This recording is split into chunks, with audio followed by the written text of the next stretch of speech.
They say the screams could be heard for miles. Summer 1462. You're an Ottoman soldier in the most powerful army on earth. You've conquered Constantinople. You've toppled empires. You're marching into a tiny principality called Wallachia to crush a rebel prince. It should take weeks, maybe days. Then you smell it. Death, rot, something else you can't quite name. Your column slows. The scouts have stopped moving, and as you round the hill near the capital city, you see it. A forest. But the trees are not trees, they're human beings. 20,000 of them. Your brothers, your comrades, lifted into the air on wooden stakes, arranged in perfect geometric rows as far as the eye can see. Some have been dead for weeks, their bodies bloated and black. Others are still moving, still breathing, still screaming. Your Sultan, the man who conquered the Byzantine Empire, takes one look and turns his entire army around. What kind of mind creates something like this? And here's the part that should terrify you. This wasn't madness, it was strategy. Cold, calculated, and horrifyingly effective. The story you think you know about Vlad the Impaler, it's a lie. Not because it didn't happen, but because the truth is so much worse. This is the full account of how one man weaponized human suffering so effectively that it changed the course of empires. And by the end you'll understand why the real horror wasn't what he did to bodies, it was what he did to minds. Let's start with a question nobody asks. What breaks a human being so completely that they become capable of this? The year is 1442. Vlad is 11 years old. His father, Vlad II Dracula, Vlad the Dragon, has just made a deal with the devil, not a metaphorical one, a real one with a name, Sultan Mehmed II of the Ottoman Empire. The deal is simple. Vlad II gets to keep his throne in Wallachia. In exchange, he hands over his two youngest sons as hostages, insurance living collateral to guarantee his loyalty.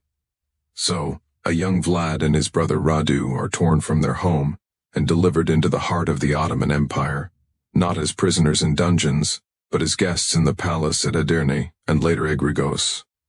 They're given fine clothes, education, military training. They're taught Turkish, Arabic, philosophy, and the Quran. On the surface it looks like privilege. But here's what the history books gloss over. This wasn't education. It was psychological warfare. Vlad spent his formative years, 11 to 17, watching his captors perfect the art of empire building. He studied how the Ottomans used fear as a governing tool. He witnessed public executions designed not just to punish, but to traumatize entire populations into submission. He learned that terror, when applied with surgical precision, was more effective than any army. And he learned something else. He was utterly powerless. While his younger brother Radu adapted, even forming a close friendship with the Sultan's son, Mehmed, Vlad refused to bend. According to Ottoman court records, he was frequently punished for his defiance. Some accounts suggest he was beaten, possibly tortured. The exact details are lost to history, but what's certain is this. Something fundamental broke inside him during those years. Or perhaps more accurately, something crystallized. He developed what modern psychologists might call a persecution complex, combined with an obsessive need for control. But he channeled it. Every punishment he endured, he studied. Every torture technique he witnessed, he memorized. He was building a mental arsenal piece by piece. In 1448, after 6 years of captivity, Vlad finally returned to Wallachia. He was 17 years old.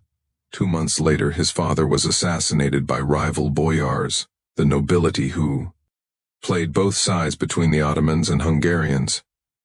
His older brother, Mircea, was buried alive.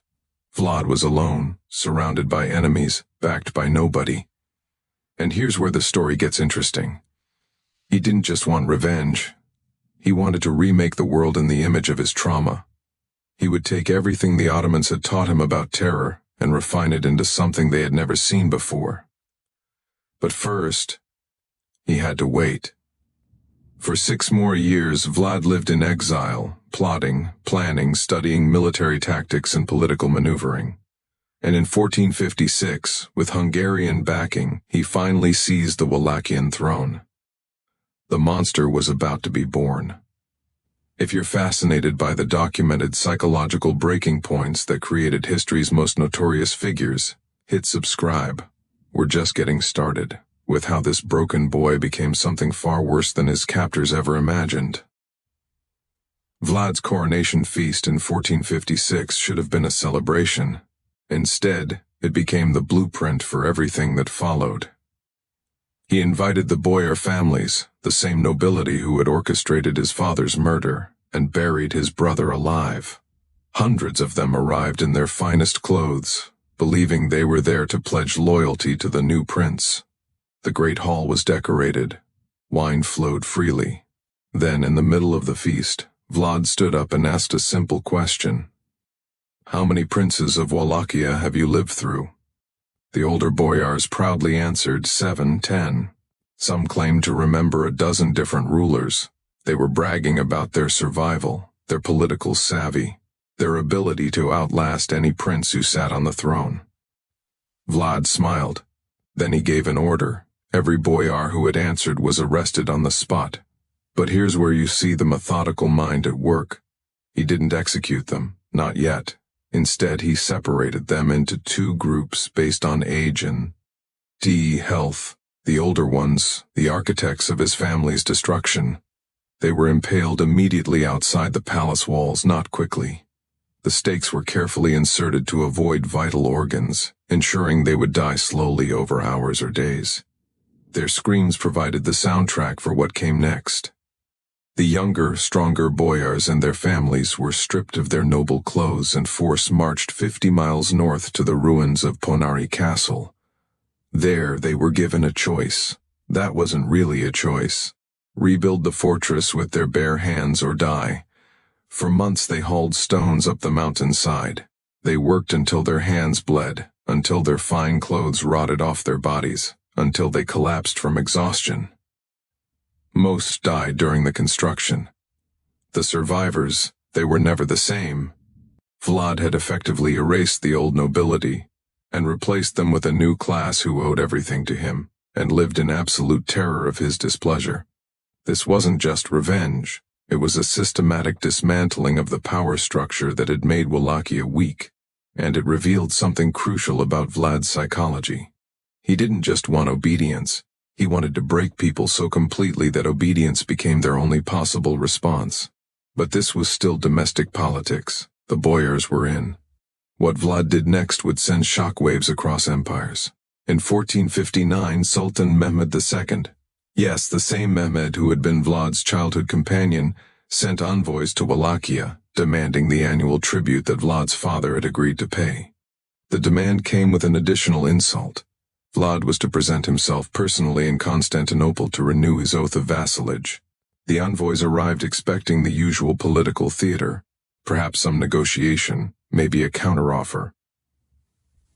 What they got was a preview of hell. When they entered Vlad's court and refused to remove their turbans, a genuine religious custom in Ottoman protocol, Vlad asked them to explain their tradition. They did, probably relieved that he seemed interested in understanding rather than offended. Vlad nodded thoughtfully. Then he said something that must have frozen their blood. "I respect a man who honors his faith so completely. Let me help you honor it forever." He ordered his guards to nail the turbans directly to their skulls. Think about the precision of that cruelty. He didn't kill them. He mutilated them in a way that was both symbolically loaded and medically calculated to ensure they'd survive the journey back to Constantinople.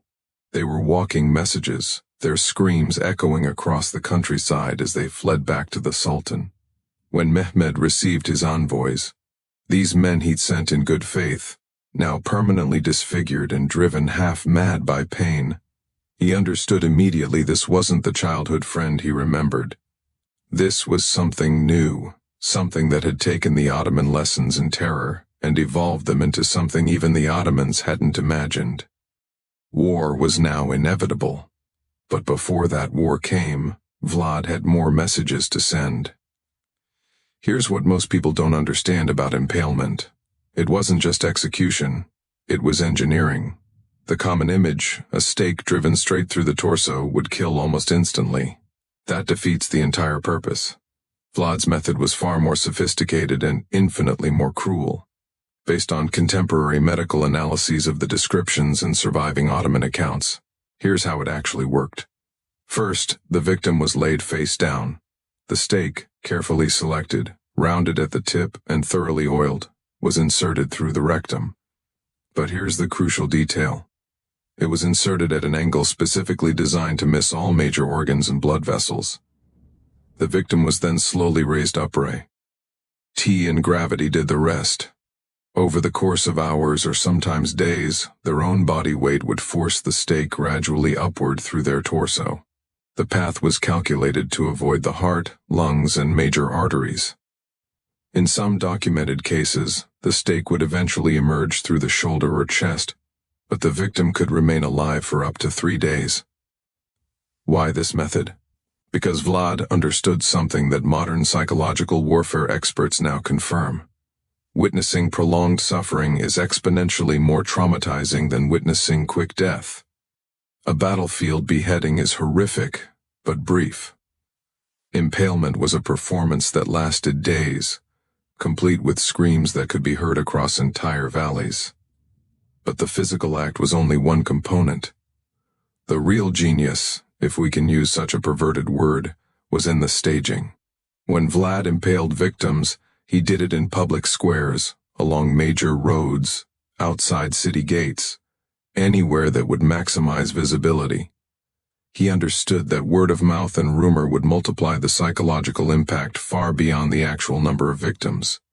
One impalement witnessed by 100 people would create 100 storytellers, each of whom would tell 100 more, and he refined the symbolism constantly. Stakes were different heights based on rank. Peasants near the ground, nobles higher, the highest reserved for enemy commanders. This created a grotesque visual hierarchy that reinforced his message.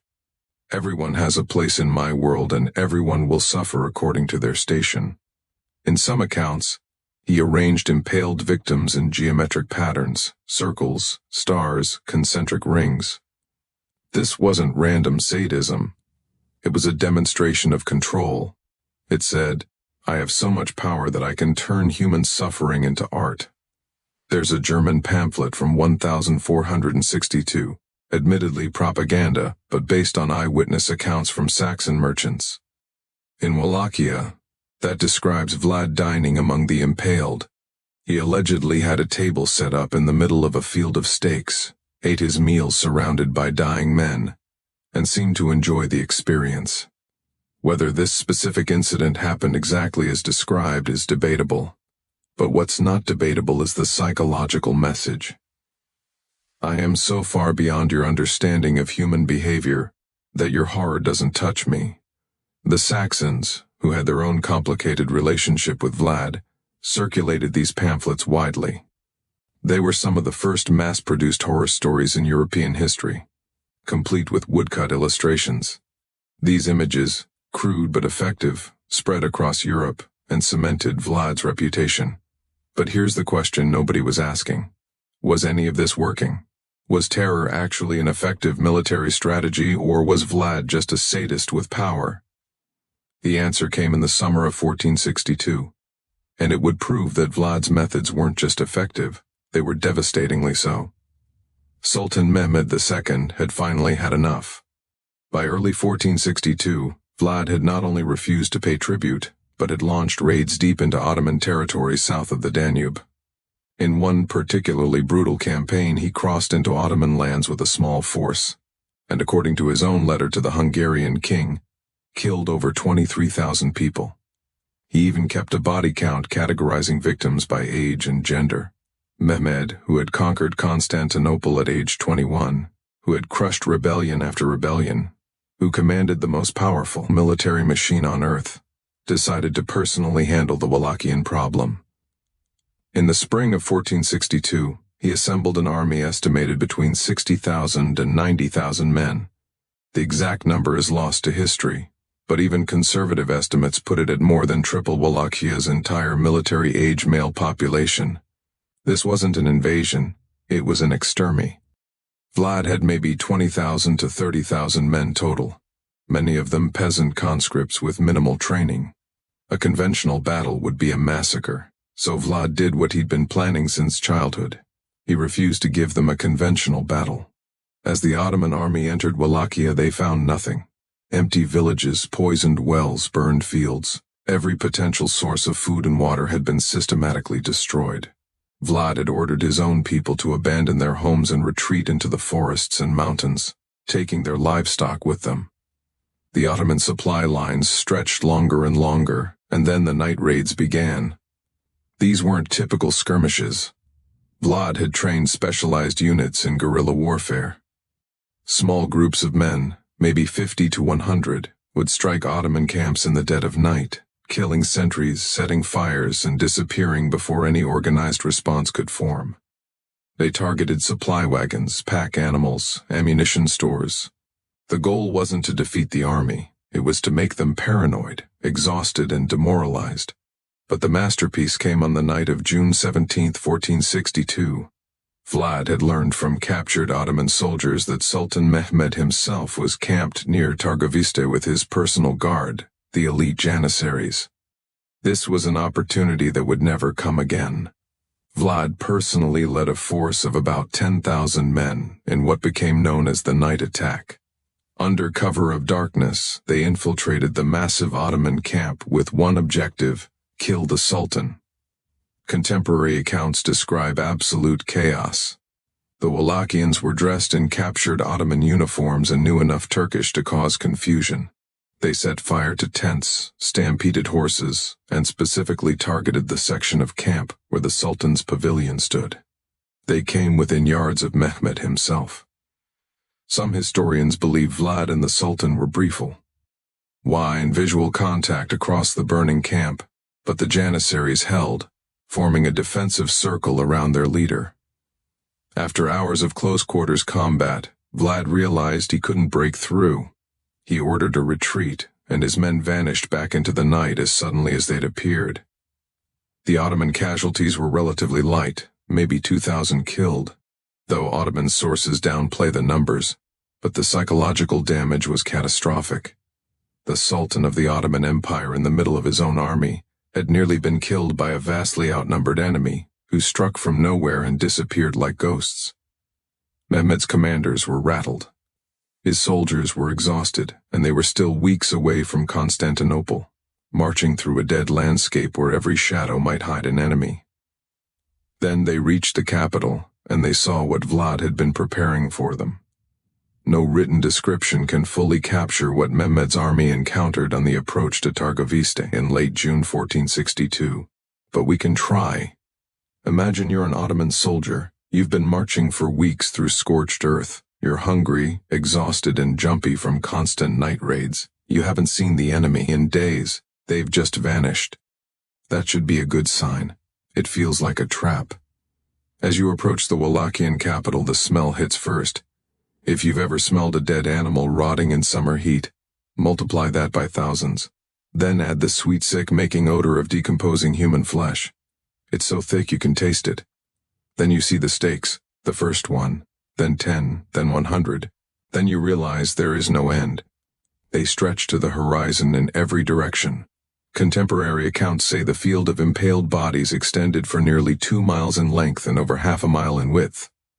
Modern historians debate the exact number.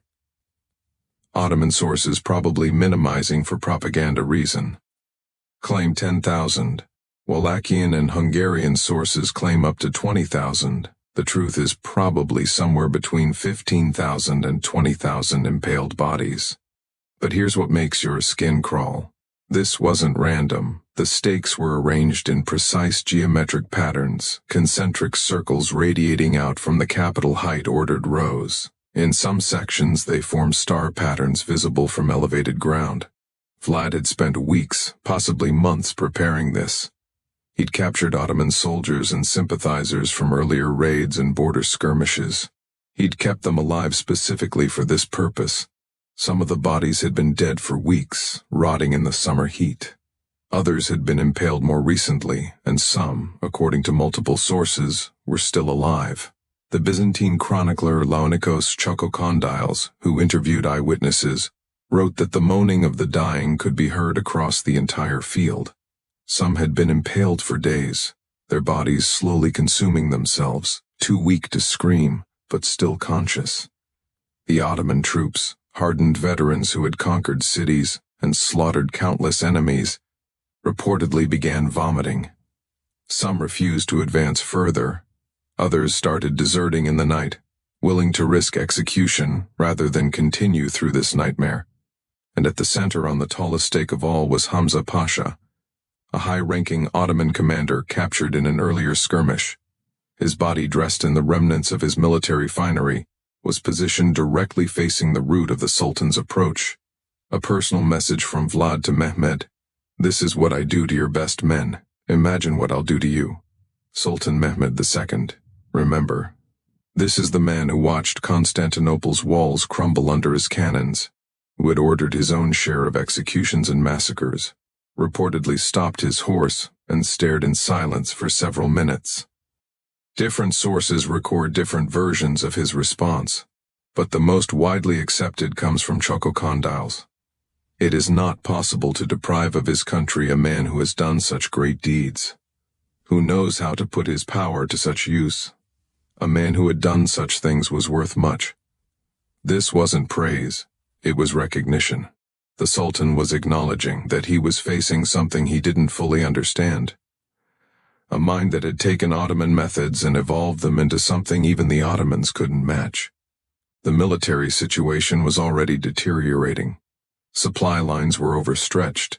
The scorched earth tactics had worked. The night raids had destroyed morale. The Sultan's own commanders were advising retreat. But the forest of the Impaled was the psychological breaking point. It proved that conventional military thinking didn't apply here. Vlad wasn't trying to win battles, he was trying to break minds, and it was working. Within days, Mehmed ordered a general retreat. He left a contingent under Vlad's younger brother, Radu, to continue harassing Vlad. But the Sultan himself withdrew with the main army. The most powerful military force in the world had invaded a tiny principality with overwhelming numbers and been turned back not by military defeat, but by sheer psychological warfare. Vlad the Impaler had won. But the story doesn't end there, because what comes next reveals the ultimate tragedy. That terror, however effective in the short term, always devours its wielder in the end. You'd think that turning back the Ottoman Empire would make Vlad a hero in Christian Europe. In some ways it did. The Hungarian king and the Pope praised his defense of Christendom. But here's what they didn't understand. Vlad couldn't turn it off. The methods that defeated the Ottomans didn't stop with the Ottomans. He used them on everyone. By late 1462, Vlad was impaling Wallachia merchants for price gouging. He was impaling boyars suspected of disloyalty based on rumors. He was impaling entire villages for minor infractions. The tool he'd forged to defeat a superior enemy had become his only tool for everything. His political position deteriorated rapidly. His brother Radu, backed by Ottoman gold and soldiers, positioned himself as the sane alternative. Hungarian support evaporated as Vlad's increasingly erratic behavior alienated his allies. By November 1462, just months after his greatest triumph, Vlad was forced to flee into Hungarian territory. And here's the bitter irony. He was imprisoned by his supposed ally, King Matthias Corvinus of Hungary, on charges that remain murky to this day. Some sources say Matthias fabricated letters to make Vlad look like he was negotiating with the Ottomans. Others suggest Vlad had become such a liability that even his Christian allies wanted him gone. He spent 12 years in Hungarian captivity, not the brutal imprisonment of his Ottoman youth, but house arrest in comfortable quarters. He even married a Hungarian noble woman and had children. By all accounts, he was a model prisoner. But in 1476, opportunity returned. Wallachia had devolved into chaos under a series of weak rulers. Matthias's prince, Stephen the Great, helped orchestrate Vlad's return to the throne.